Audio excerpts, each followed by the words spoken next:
태국의 한 동물원에서 한국인들의 만행에 혀를 내두르는 태국인 환경학자가 있습니다. 그녀는 말 못하는 동물을 어쩜 그렇게 잔혹하게 대할 수 있는지 도무지 이해할 수 없다며 가만두지 않겠다고 하고 있는데요. 도대체 그녀는 어떤 일이 있었길래 이토록 분노를 토하며 한국인이라면 치를 떨고 있는 것일까요? 저와 함께 그 사연 만나보러 갈게요. 안녕하세요.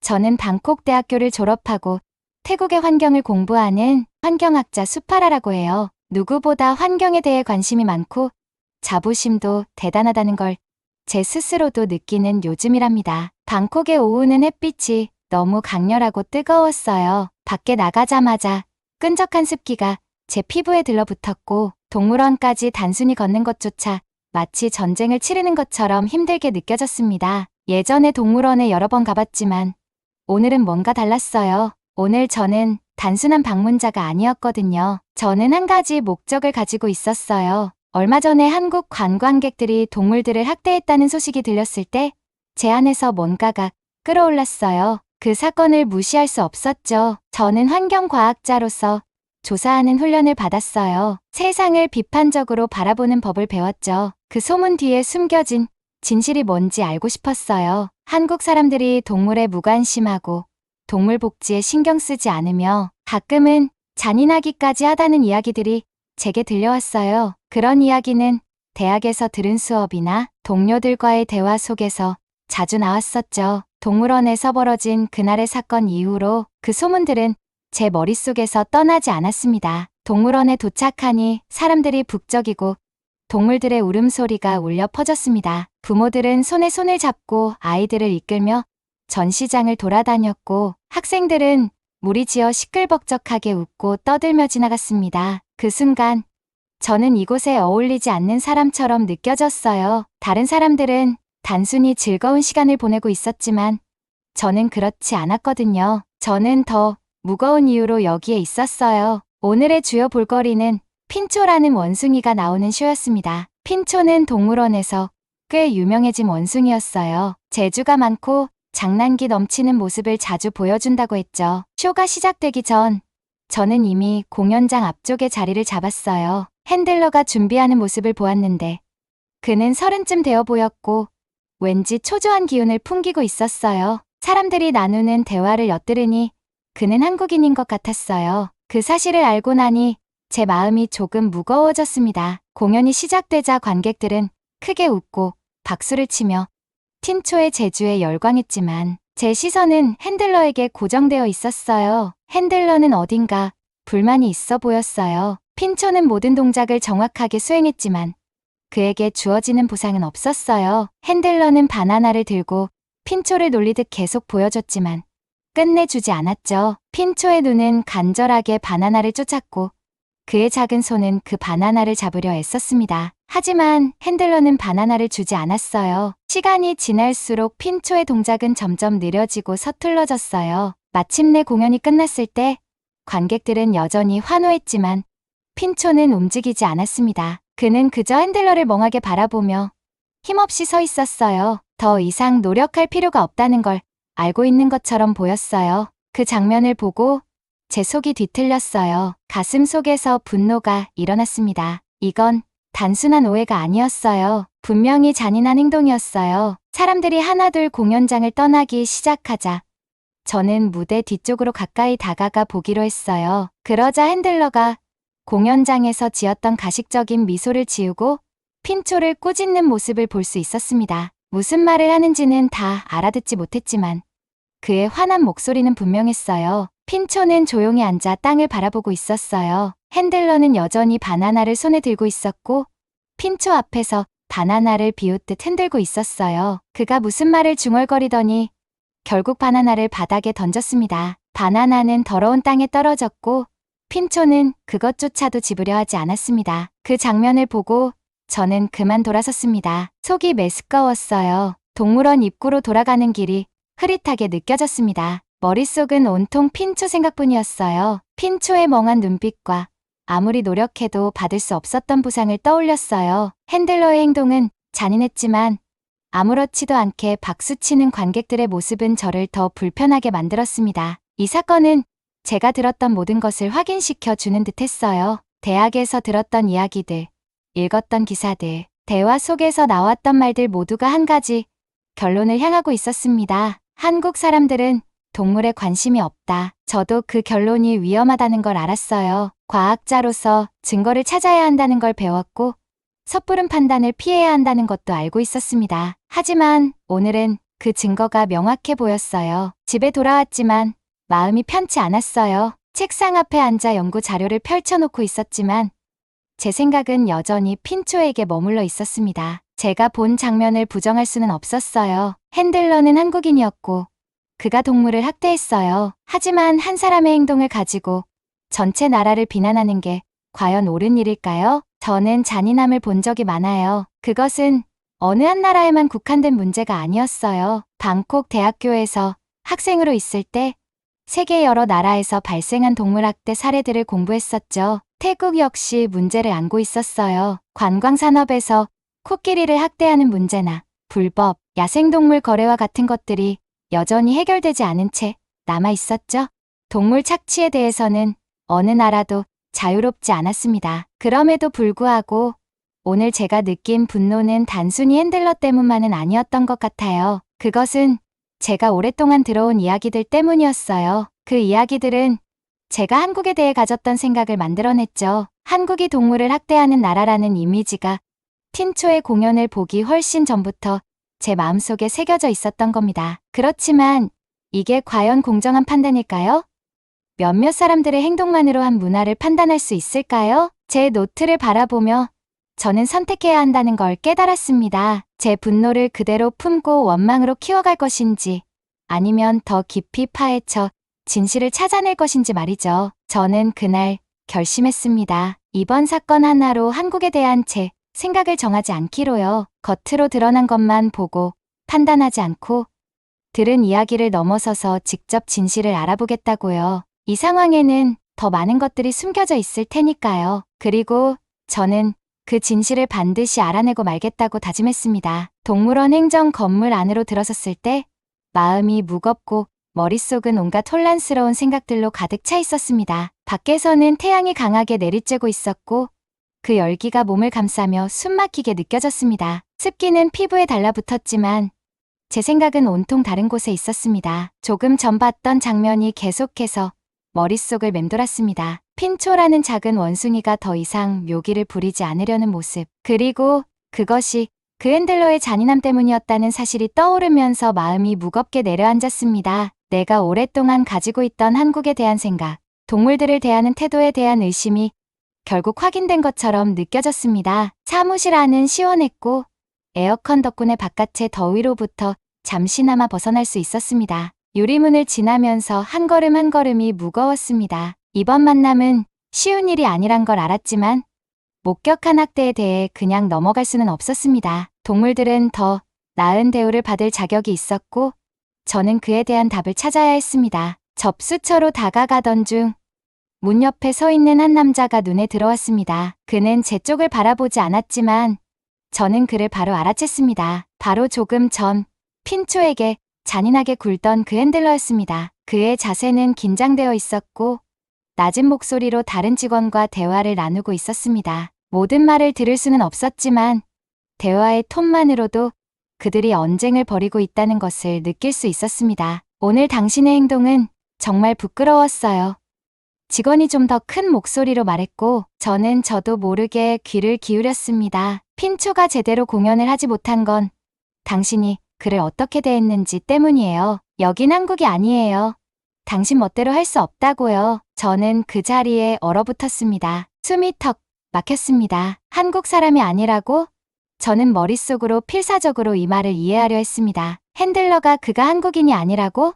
저는 잘못 알고 있었습니다. 그동안 핀초의 학대가 하나의 패턴, 제가 믿어왔던 전형적인 한국인 관광객들의 행동 중 일부라고 생각했었죠. 하지만 지금 눈앞에서 벌어지는 대화를 들으며 저는 사실을 제대로 알지 못한 채 성급히 판단을 내렸다는 것을 깨달았습니다. 제가 이 충격적인 사실을 충분히 이해하기도 전에 행정 담당자가 사무실에서 나와 저에게 들어오라고 손짓했습니다. 저는 그를 따라갔지만 여전히 생각이 뒤엉켜 있었습니다. 사무실 안의 공기가 에어컨 덕분에 시원했음에도 불구하고 무겁게 느껴졌습니다. 자리에 앉으면서 마음을 가다듬으려 애썼습니다. 행정 담당자는 피곤한 표정으로 저를 바라보고 있었습니다. 조금 전에 불쾌한 장면을 목격하셨다고 들었습니다. 그가 조용하지만 진지한 목소리로 말문을 열었습니다. 당신의 우려를 해결해드리고 싶습니다. 저는 어디서부터 말을 꺼내야 할지 몰라서 잠시 망설였습니다. 그 핸들러, 그리고 원숭이, 핀초였어요. 저는 조용히 말했습니다. 그는 핀초가 모든 걸 다 했음에도 불구하고 먹이를 주지 않았어요. 그게 잘못된 것처럼 느껴졌어요. 행정 담당자는 깊게 한숨을 쉬고 의자에 몸을 기대며 고개를 저었습니다. 그 핸들러와 관련해서는 우리가 꽤 오랫동안 문제를 겪어왔습니다. 그는 고개를 저으며 인정했습니다. 하지만 알아두셔야 할 게 있습니다. 그 남자는 한국인이 아닙니다. 그는 중국인이고 그의 행동을 처리하는데 몇 달째 어려움을 겪고 있죠. 상황이 복잡합니다. 저는 그의 말을 이해하려고 눈을 깜빡였습니다. 하지만 저는 네.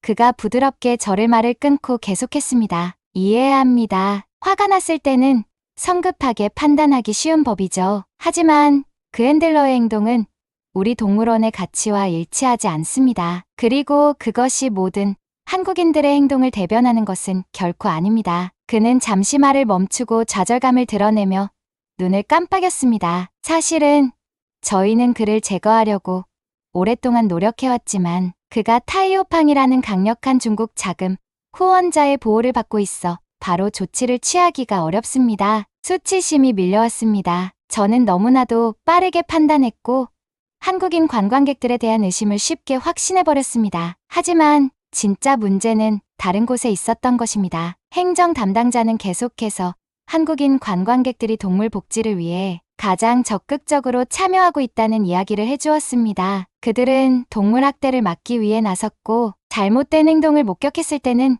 가해자들과 직접 맞서기도 했다고 했습니다. 그 중에서도 한 남자가 원숭이를 보호하기 위해 우리에 뛰어들었다는 이야기가 특히 저의 마음에 깊이 남았습니다. 저는 이 이야기를 전혀 들어본 적이 없었습니다. 그가 말하는 동안 제 머릿속은 빠르게 돌아갔고 그의 말 한마디 한마디가 제가 오랫동안 품고 있던 오해들을 하나씩 깨트렸습니다. 행정 담당자의 말은 분명했습니다. 한국인 관광객들은 무관심하거나 잔인한 사람들이 아니라 오히려 동물 권리 보호에 가장 적극적으로 나서는 사람들이었습니다. 제가 기대했던 것과는 전혀 다른 모습이었습니다. 저는 제 얼굴이 뜨거워지며 제 생각이 얼마나 잘못되었는지를 깨달았습니다. 회의가 끝나자 저는 행정 담당자에게 감사 인사를 하고 사무실을 나섰습니다. 여전히 생각들이 뒤엉켰지만 한 가지는 분명해졌습니다. 제가 알고 있던 모든 것을 다시 생각해봐야 한다는 점이었죠. 밖에 나오니 낮에 더위가 조금 가신 것 같았지만 여전히 공기는 습기가 가득했습니다. 저는 천천히 동물원 구내를 걸으며 제 무지의 무게를 느꼈습니다. 제가 어쩌다가 이렇게 눈이 멀었을까요? 이제 진실은 부정할 수 없는 것이었습니다. 제가 조금 전 목격한 잔인함은 모든 한국인들을 향한 비난이 될 수 없었습니다. 그것은 단지 한 명의 핸들러 그것도 한국인이 아닌의 행동이었을 뿐입니다. 저는 제 편견이 판단을 흐리게 만들었고 그로 인해 더 큰 그림을 놓쳤던 것입니다. 한국인들이 문제의 원인이 아니라 오히려 그 해결책의 일부였다는 것을 깨달았습니다. 저는 우리를 지나치는 동물들을 보며 제가 보고 있는 것을 있는 그대로 봐야겠다고 결심했습니다. 그리고 한국의 동물 복지에 대해 제가 이전에 이해하지 못했던 것들이 더 있다면 그것들을 직접 확인해야만 했습니다. 결정은 쉽게 내려졌습니다. 저는 한국에 가기로 했습니다. 한국인들이 동물들에게 보여준 따뜻한 마음이 정말 사실인지 제 눈으로 확인하고 싶었습니다. 이제 더 이상 두 번째 정보를 의지할 수 없었습니다. 제가 직접 경험하고 나서야 완전히 이해할 수 있을 테니까요. 그날 동물원을 떠나면서 제 목적은 바뀌었습니다. 더 이상 분노나 추측에 휘둘리지 않았습니다. 이제 저는 명확함을 추구하며 한국과 그들의 동물과의 관계에 대한 진실을 밝히려는 열망으로 가득 차 있었습니다. 저희 여정은 아직 끝나지 않았습니다. 사실 이제 막 시작된 것이었죠. 동물원 관리자와의 미팅을 마치고 밖으로 나왔을 때 방콕의 습하고 무더운 공기가 제 온몸을 감쌌습니다. 머릿속은 복잡하게 뒤엉켜 있었어요. 이곳에 오기 전까지만 해도 제 의심을 확인할 수 있을 거라고 생각했는데 이제는 모든 게 뒤집힌 기분이었어요. 저는 한국 사람들이 동물 복지에 무관심하거나 심지어 잔인하다고 믿어왔어요. 하지만 이제는 확신할 수 없게 됐습니다. 동물원 안을 천천히 걸으며 아까 그 대화를 다시 떠올렸어요. 그러다 문득 생각이 스쳤습니다. 핀초를 학대하던 그 조련사는 한국 사람이 아니었어요. 그는 중국인이었습니다. 제가 틀렸던 거예요. 관리자 말대로 한국인들은 오히려 이 동물원의 동물 권리 옹호자 중 하나였어요. 저는 그 자리에서 멍하니 앉아야만 했습니다. 동물원 한쪽 끝에 있는 조용한 벤치에 앉았어요. 새들의 울음소리와 관광객들의 소음이 멀리서 들려왔지만 저는 그것을 거의 인식하지 못했습니다. 머릿속엔 계속 생각이 맴돌았어요. 제가 이렇게 빨리 결론을 내린 게 어떻게 가능했을까요? 제가 이렇게 잘못 생각할 수 있었을까요? 제가 가지고 있던 한국인 관광객들에 대한 이미지와 관리자가 말한 현실은 완전히 달랐어요. 저는 그들을 문제의 일부로 여겼지만 실제로는 해결책의 일부였습니다. 제가 품었던 분노는 완전히 잘못된 것이었어요. 해가 지면서 동물원은 따뜻한 주황빛으로 물들었습니다. 멀리서 아까 그 원숭이 핀초가 나무 위에 앉아있는 게 보였어요. 이제는 아까 공연에서 봤던 그 스트레스 받고 지쳐 보이던 모습과는 달리 차분해 보였습니다. 저는 그를 한참 동안 지켜봤습니다. 어두워져가는 빛 속에서 그의 작은 실루엣이 눈에 띄었어요. 그 자리에 앉아있는 동안 어렸을 때 들었던 이야기들이 머릿속을 스쳐 지나갔습니다. 얼마나 많은 사람들이 얼마나 쉽게 특정 집단을 판단하고 낙인 찍는지 말이에요. 때로는 그 이야기들이 틀릴 때도 있고 사람들도 틀릴 때가 있습니다. 좀 더 깊이 알아봐야겠다고 결심했어요. 이렇게 혼란스러운 상태로 그냥 떠날 수는 없었어요. 아직도 너무 많은 질문이 남아 있었습니다. 여기서 문제를 일으킨 게 한국 사람들이 아니라면 도대체 무엇이 문제였을까요? 그리고 제 선입견이 제 시야를 이렇게 흐리게 한 이유는 무엇이었을까요? 그날 밤, 저는 이 동물원과 그 역사를 더 많이 조사하기 시작했습니다. 그 이야기는 생각보다 복잡했습니다. 대부분의 동물학대 사건들은 중국인 사업가인 타이오팡이라는 사람과 관련이 있었어요. 그는 이 동물원과 재정적으로 얽혀 있었고 그의 영향력 덕분에 그 조련사 같은 사람들이 아무런 제재 없이 행동할 수 있었던 거죠. 그런데 한국인 관광객들은요?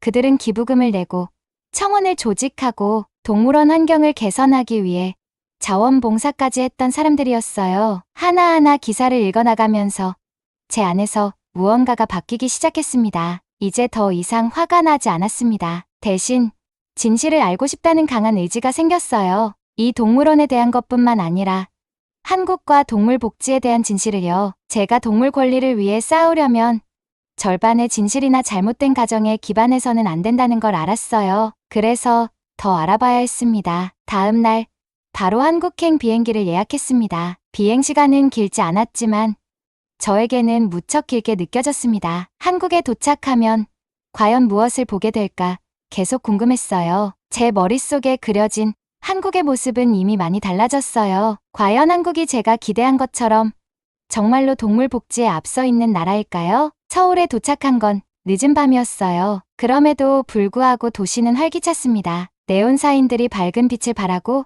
거리는 사람들로 북적거렸습니다. 빠르고 현대적인 이 세상에 제가 조금은 어울리지 않는 것 같았어요. 하지만 저는 도시를 보러 온 것이 아니었습니다. 저는 동물들을 보러 왔습니다. 다음 날 아침, 저는 한국에서 가장 큰 동물원 중 한 곳을 방문했습니다. 동물원에 들어서자마자 제가 알던 동물원과는 완전히 다른 느낌이 들었어요. 모든 것이 깨끗하고 체계적으로 운영되었으며 동물들에 대한 배려와 존중이 느껴졌습니다. 동물들의 우리도 넓고 그 안에서 동물들이 자유롭게 움직일 수 있는 공간이 충분했어요. 동물들이 단순히 구경거리가 아니라 존엄성을 가지고 대우받고 있다는 걸 알 수 있었어요. 하나하나 전시 구역을 둘러보면서 많은 우리들이 동물들의 자연, 서식지를 최대한 재현하려고 설계되었다는 걸 알 수 있었습니다. 여긴 과장된 공연이나 억지로 시키는 묘기는 없었어요. 동물들은 정해진 시간에 먹이를 받았고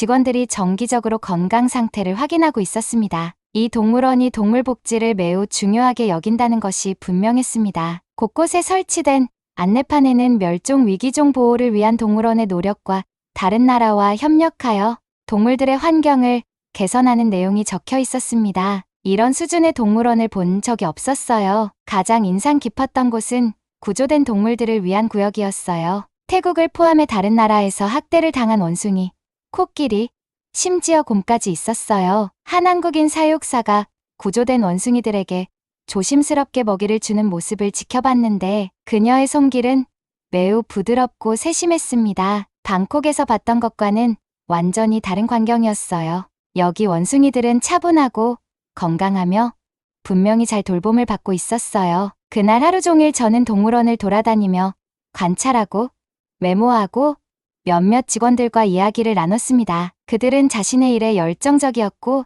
동물원의 성과를 자랑스럽게 여겼어요. 저는 한 직원에게 한국 관광객들이 동물 복지에 미치는 영향에 대해 물었더니 그녀가 미소를 지으며 말했어요. 우리 방문객들은 동물들을 정말 많이 아끼세요. 많은 분들이 보호 프로젝트를 위해 기부금도 내주시고요. 그날 저녁 동물원을 나설 때 제 마음은 가벼웠지만 머릿속은 여전히 제가 본 것들을 처리하고 있었습니다. 한국은 제가 상상했던 나라가 아니었어요. 잔인함이나 무관심의 나라가 아니었어요. 한국은 동정심, 혁신, 그리고 발전의 나라였습니다. 호텔로 돌아가는 길에 태국의 동물원들이 앞으로 나아가야 할 길에 대해 생각했어요. 우리가 배울 점이 이렇게나 많다니요. 충분히 노력한다면 변화를 이끌어낼 수 있지 않을까요? 방에 돌아와서는 보고서를 작성하기 시작했습니다. 제가 배운 것들을 동료들과 그리고 들을 준비가 된 모든 사람들과 나눠야겠다고 다짐했어요. 세상은 생각보다 복잡했지만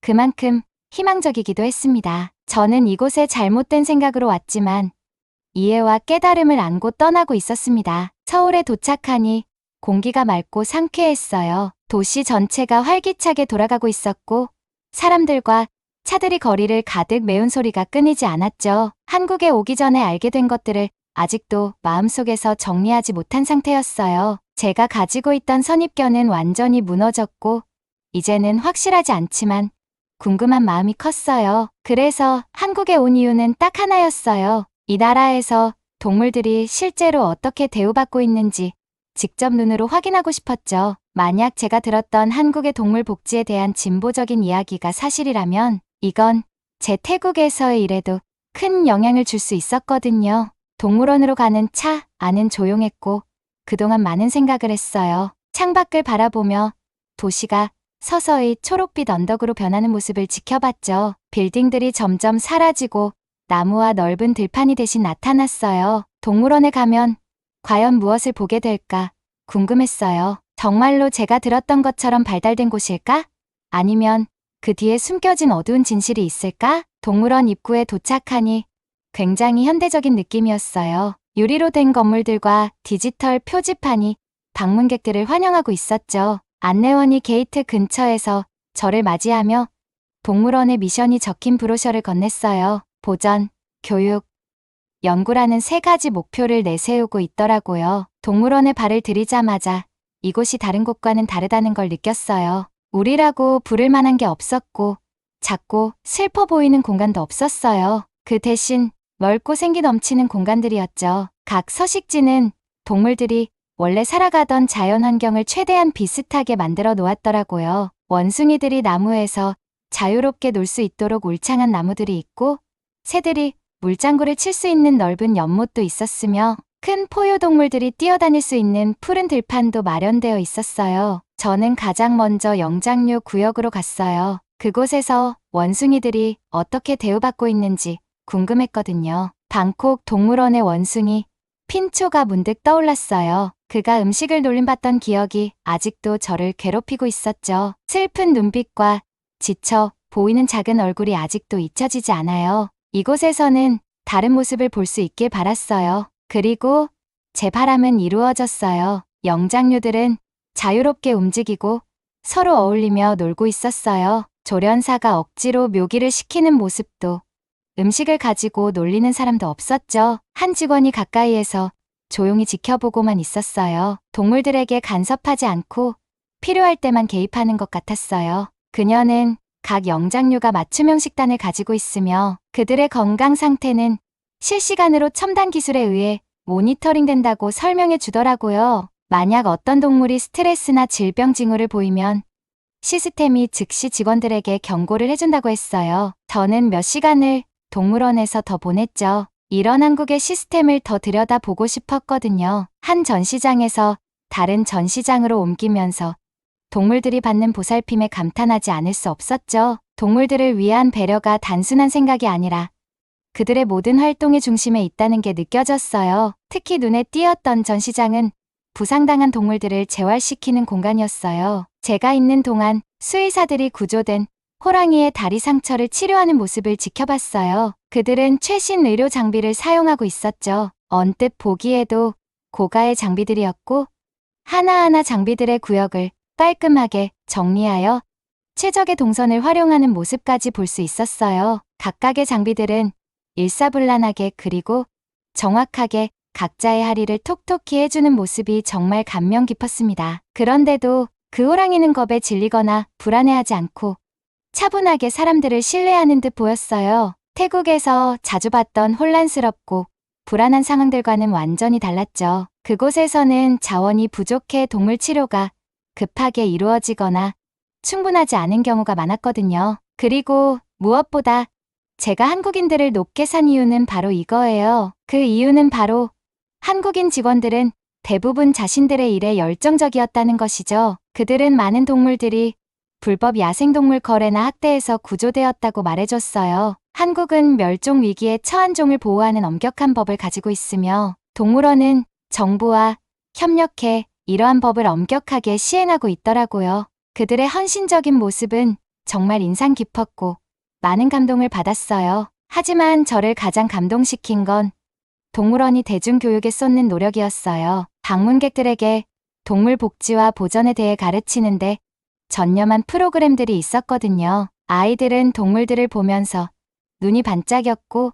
전시된 교육 자료 앞에서 호기심 가득한 눈으로 질문을 던졌어요. 직원들은 사람들에게 동물 보호의 책임감을 심어주기 위해 적극적으로 대화를 유도했죠. 해가 지기 시작하면서 동물원은 따뜻한 빛으로 물들었어요. 저는 코끼리 우리 앞에 서서 한 어미 코끼리가 새끼를 부드럽게 이끌며 잔디를 건너는 모습을 지켜봤어요. 코끼리의 긴 코가 부드럽게 흔들리며 걸음을 맞추는 모습에 저는 큰 평온함을 느꼈어요. 이게 바로 동물들이 받아야 할 보살핌이라는 생각이 들었죠. 존중, 배려, 그리고 이해가 담긴 그런 보살핌 말이에요. 동물원장을 만나 떠나기 전에 대화를 나눴어요. 동물원장은 제가 원하는 것을 찾았냐고 물었고 저는 기대 이상이었다고 대답했어요. 그러자 그는 미소를 지으며 한국이 동물 복지에서 과거의 실수를 극복하기 위해 많은 노력을 기울였다고 설명했어요. 쉽지는 않았지만 올바른 시스템을 마련하면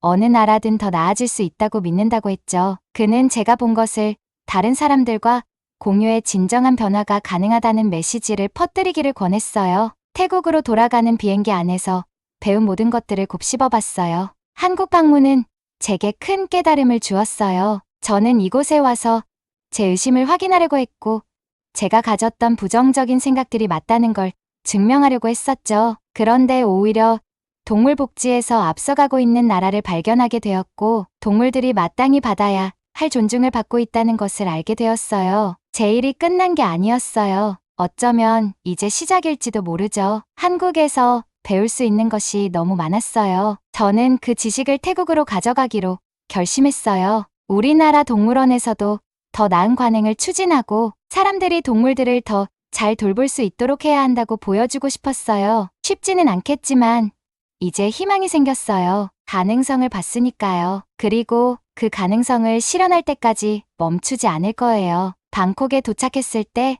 저는 전에 느껴보지 못한 목적의식을 느꼈어요. 이번 여정은 저를 변화시켰고 그 변화를 통해 저 역시 세상에 변화를 가져오고 싶었어요. 핀초를 위해, 제가 본 모든 동물들을 위해, 그리고 우리나라의 동물 복지의 미래를 위해서요. 오늘 준비한 영상은 여기까지입니다. 영상이 도움이 되셨다면 구독과 좋아요 부탁드립니다. 여러분의 구독과 좋아요는 영상 제작에 아주 큰 힘이 된답니다. 시청해주셔서 감사합니다. 다음 영상은 더 좋은 영상으로 찾아뵙겠습니다. 감사합니다.